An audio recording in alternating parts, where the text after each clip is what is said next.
영화 베테랑을 보면 차를 판 일당이 위치 추적기를 달아놓고 다시 차를 뺏는 장면이 나옵니다. 그런데 이 같은 일이 현실에서도 발생했는데요.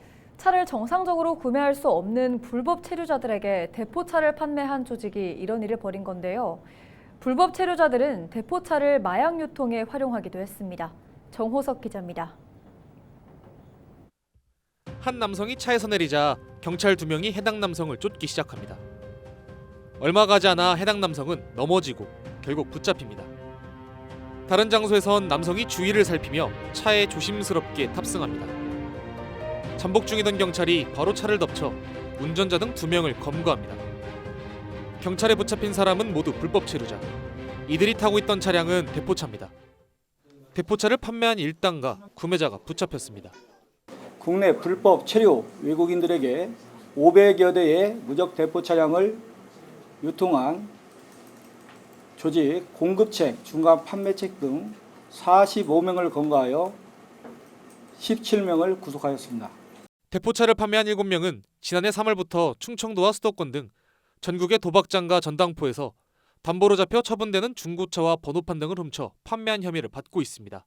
일당은 해외에서 SNS를 활용해 대포차를 판매한다는 게시글을 올렸으며 불법 체류 외국인에게 한 대당 500만 원에서 700만 원에 모두 500여 대를 판 것으로 알려졌습니다. 이를 통해 판매자들은 1억 3천여만 원의 이익을 얻은 것으로 전해졌습니다. 차를 구매한 외국인들의 국적 대부분은 태국이었습니다. 불법 체류자이기 때문에 정상적으로 차량을 구입할 수 없어서 SNS를 통해 광고를 보고 구입했다고 진술을 하였습니다. 심지어 이들이 판매한 대포차는 마약 유통과 판매에 활용됐습니다.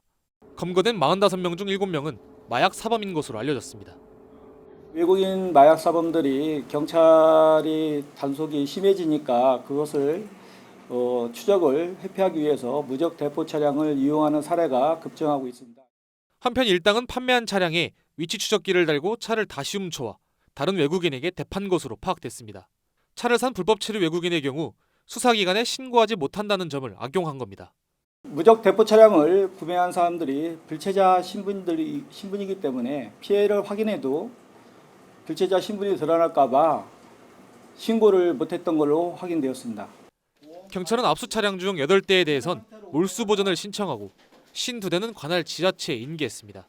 또 SNS 영업관리책인 30대 태국인 여성은 인터폴에 수배를 요청했고 유통된 무적, 대포 차량이 더 있을 것으로 판단하고 추적하고 있습니다. 헬로티비 뉴스 정호석입니다.